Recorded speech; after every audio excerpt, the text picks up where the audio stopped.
Well, ladies and gentlemen, good morning.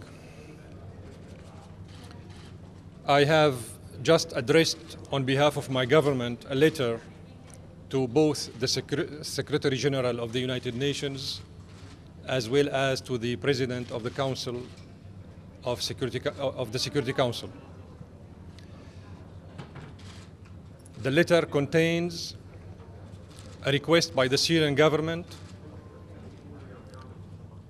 to the Secretary General to mandate immediately the investigation team present now in Damascus to investigate three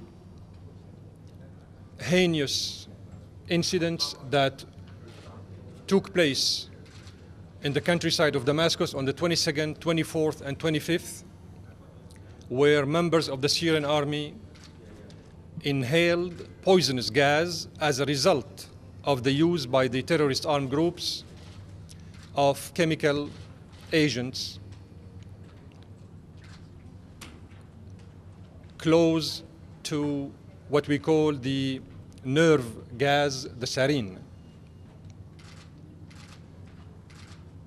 Dozens of Syrian soldiers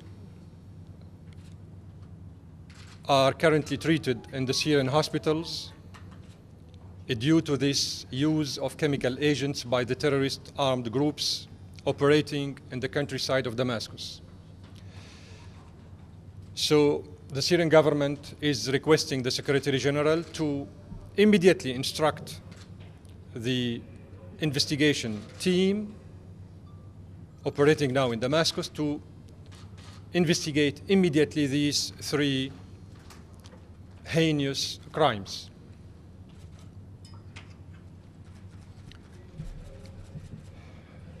This letter, this last letter, comes after 419 other letters addressed to the Secretary General and the members of the Security Council since the beginning of the crisis in Syria, which means we have addressed so far 420 letters describing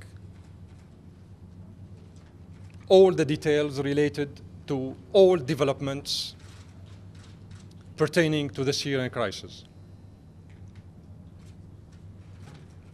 So there is no excuse whatsoever to anybody in the Council or in the Secretariat to say that they are not aware of what's going on in Syria. We did our best to inform everybody about all the details related to this situation. I am in your hands. Do you want the team to find out, assign responsibility for the incidents that you're saying? Do you want them to go out and say who did? And also, when did Angela Kane actually request to visit Ghouta? There seems to be some disparity between when the UN actually asked to go to this August 21st incident.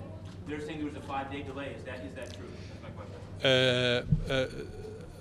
Mrs. Angela Kane concluded an agreement with the Syrian government with regard to her visit, and the visit was granted, discussed in details with the Syrian government, and she was granted with her team to go to the locations where the where the allegations of the use of chemical weapons are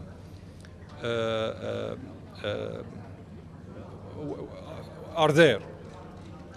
So there were no delay whatsoever, and she was granted access to the locations she and Dr. Selstrom wanted to visit. Ambassador, how did the rebels obtain these gases you say were used against Syrian troops? Where did they come from? You may be aware that long time ago, a year ago, a couple of very important information spread all over the media, and then nobody spoke about it, but we conveyed it, officially speaking, in official letters. Among these official letters I was referring to the Secretary General as well as to the members of the Security Council. Let me enumerate some of them just to refresh your memory. The Turkish media mentioned that 12 members, terrorist members of Jabhat al-Nusra, al-Nusra Front, were arrested within Turkish territory, carrying with them 2 liters of the sarin gas. These 2 liters of the gas were taken with them from Libya on board of civilian airlines to Turkey. And the confessions given by these terrorists were that they intended to use it in Syria.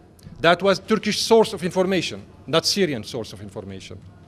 Then the judge Della Ponte from the investigation commission established by the Council on Human Rights in Geneva said herself that upon the information she had, the armed terrorist groups were the ones to be blamed for the use of chemical weapons in Khan al-Asal, which is the key issue related to the use of chemical weapons. Then after that, the Russian report submitted to the Security Council, 80 pages scientific analysis submitted by the Russian delegation to the Council. Then you have the Russian journalist Anastasia Popova, who was on the spot in Khan al-Asal the same day the chemical weapons were used. And she reported a footage, documentary footage, to the Secretariat as well as to the Council. All these elements are not Syrian information. These information are from outside of Syria, and they should be taken into consideration by the investigation team. What we are saying briefly speaking, that these terrorist groups obtained the materials of the producing of the chemical weapons from outside powers. Mainly speaking, Turkey, Saudi Arabia, and Qatar. Do you anticipate a US strike regardless of the process? Sorry? Do you anticipate military action against Syria regardless of Any military aggression by anybody against Syria would be an anticipation, illegal anticipation of the accomplishment, fulfillment of the mission of investigation currently existing in Damascus. Then this is a violation of the Charter. Article 39 of Chapter 7 states that the Security Council is the only body entrusted and mandated with the very noble mission of maintaining peace and security and preventing aggression. It's up to the Security Council only and exclusively to deal with this issue. It's not up to the United States or anybody else to aggress any nation, member of the United Nations, on baseless allegations that are not yet clarified scientifically and politically speaking by the investigation team.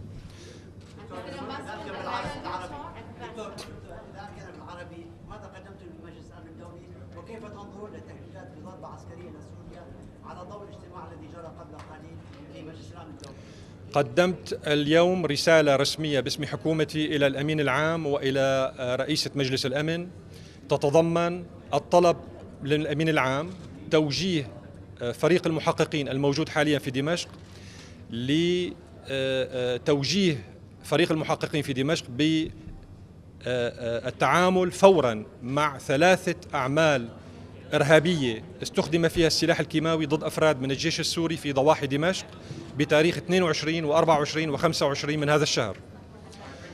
ومن الناحية الثانية اجتماع الدول الثلاث الغربية الأعضاء الدائمين في مجلس الأمن هو اجتماع والذي لا أعرف فيما إذا انتهى للتو أم لا، هو اجتماع غير قانوني، اجتماع لا يتناسب ولا يتسق مع مهمتهم في الحفاظ على الأمن والسلم الدوليين. هذه الدول الثلاث تحاول بناء توافق في الرأي داخل مجلس الأمن للاعتداء على دولة عضو في الأمم المتحدة هي سوريا بشكل يستبق نتائج بعثة التحقيق الموجودة حاليا في دمشق، وبشكل يتجاهل كل المعطيات الهامة التي أشارت منذ أشهر إلى ضلوع استخبارات أجنبية في تسليح العصابات المسلحة في سوريا ليس فقط بالسلاح التقليدي النوعي والكمي وإنما بالسلاح الكيماوي أيضا. هناك تقارير كانت تحدثت عن برقيات سرية نشرت في بريطانيا تطلب فيها الولايات المتحدة تسليح المعارضة بالأسلحة الكيماوية. هل اطلعتم عليها وهل لديكم تعليق عليها؟ نعم، اطلعنا على هذه البرقيات وعلى معلومات أخرى موثقة أيضا تشير إلى ضلوع قطر والسعودية وتركيا وحكومات أخرى من بينها الحكومة البريطانية بطبيعة الحال في تحضير برنامج لاستخدام السلاح الكيماوي عبر شركات أوروبية خاصة وتمولها السعودية وقطر. نعم، هذا الأمر اطلعنا عليه وهو متاح. هل تطلبون تمديد مهمة؟ Yes. What about this latest report that Israel has provided the United States with information which led to the decision of the United States government to make this decision to attack Syria at any point in time in the future? Do you have any, said anything about it? Do you have anything about that? It has been really unfortunate for decades to notice that the American diplomacy has always been motivated by defending the Israeli interests in the area. And all this instability in the Arab world, including in Egypt and Lebanon, Syria, Libya, Tunisia, and elsewhere, and the spread of Al-Qaeda activities, and this kind of terrorist networks operating in the Sahel area of North Africa, all this has only one goal, which is deviating the attention from the Palestinian question, cornering the Palestinians and pushing them towards giving up on their sovereignty, on their sovereignty and sovereign causes. The only party that benefits from this instability in the area is the continuation of the Israeli policies of occupation of the Arab-occupied territories and the undermining of any Palestinian chance to see a Palestinian state in the area. You may ask me how. The only way to achieve the Jewishness of Israel is by creating similar experiences in the area based on sectarian and confessional examples. This is why the Western diplomacies are encouraging the creation and the establishment of new mini states in the area based on religion, sectarian and confessional basis. Specifically, can you talk about this proof that has been given to the United States about this attack by interception of You just need to follow what the Israeli politicians are saying around the clock. It would be very easy to understand that the Israelis are the ones who are motivating the American administration to move ahead with their military aggression against Syria. هل تطلبون تمديد مهمة التحقيق الدولية في سوريا؟ Can you tell us how did your letter to the Secretary General of places to inspect? Could you raise your voice, please? Yes, your letter to the Secretary General of places to inspect. Is that different from where the team is going today? The team has been allowed to investigate in 3 locations, Khan al-Asal and 2 other locations. That was the agreement we did with the Secretary General before seeing the team on the Syrian soil. So besides these 3 locations, the team was also allowed to investigate in the incidents that took place in Al-Ghouta, in the suburbs of Damascus. And now we are asking the team to incorporate, again, 3 more locations where the Syrian soldiers inhaled the gas, the nerve gas, also in the suburbs of Damascus. So now the spectrum of the investigation is rather increasing compared to the initial phase of investigation. When were these incidents? When were these incidents? Where are the locations you are asking to investigate? You said 22nd, 24th, and 25th of this month in Jobar, in Sahnaya, and in Bahariya. Excuse me, you are sending this letter to investigate these 3 new sites. It's like the opposition is and the Western is criticizing the government for using chemical weapons, and you are saying it's the rebels who are doing that. Then who is doing that? Both sides are doing Thank you very much for asking this question. Sorry, the I got your point. I got your point. I got your point. I got your point. There is no consensus in the Council on any draft resolution, whether it is British, French, or American. Number one. Number one. Because members in the Council, they don't believe the authenticity of the accusations provided by this delegation or that delegation. Number one. Number two, these three Western delegations are part of the problem. They are not part of the solution, of the resolution of the crisis. They are behind arming and supplying the armed terrorist groups with all kind of logistical support as well as with weapons. Number three, from the day one when the attack on Khan al-Assal had occurred on the 19th of March, I asked on behalf of my government, the Secretary General's assistance to two things. A, to investigate whether a chemical weapon attack took place or not. B, who did it? The Secretary General from the day one and his experts in the Department of Disarmament, as well as the three Western delegations in the Council, objected to the second part of our request, B. They objected to our request to identify who did it from the day one, because they knew who did it in Khan al-Assal. And this is why when Khan al-Assal attack by the chemical weapons occurred, the three Western nations did not move the way they are moving right now, although it was, a characteristical attack by chemical weapons in Khan al-Assal. Everybody agreed on that. But they did not move. They did not submit a draft resolution, and they did not come to the Council. And they did not raise a finger in the media to say that what happened in Khan al-Assal was wrong. 4 months and 10 days before Khan al-Assal attack took place, the French and the British and the Qataris were aware of different allegations. 4 months and 10 days. When the Russian ambassador at that time, who was presiding over the Security Council, asked the Council to meet to discuss the Syrian request to the Secretary General to send a team to investigate what happened in Khan al-Assal, the French and the British ambassadors raised their points, their fingers, and said, there are other 2 allegations that took place 4 months and 10 days ago. It was grotesque. It was a grotesque attempt. It was a grotesque attempt by these 2 members of the Security Council to deviate the attention from what happened in Khan al-Assal.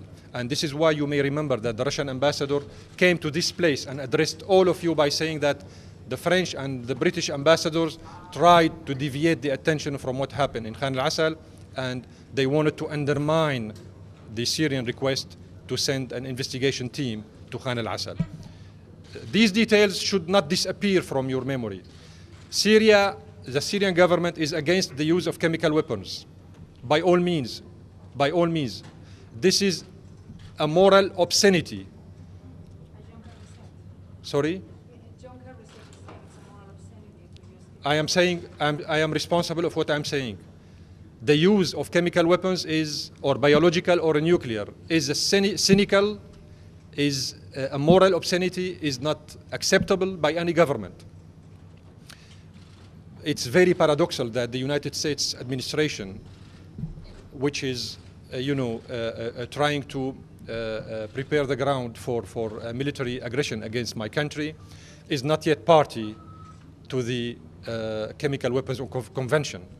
So even the United States has not adhered to the Chemical Weapons Convention. This is a kind of hypocrisy when the whole issue is related to the use of chemical weapons. The Syrian government condemned the use of chemical weapons by whomever is on the Syrian ground. We want those who committed this crime to be accountable, to be held accountable, and we want the investigation team currently present on the Syrian soil to continue investigating this crime and to come up with a scientific report to be examined by the Security Council members, not by the American military or the British politicians or the French Minister for Foreign Affairs.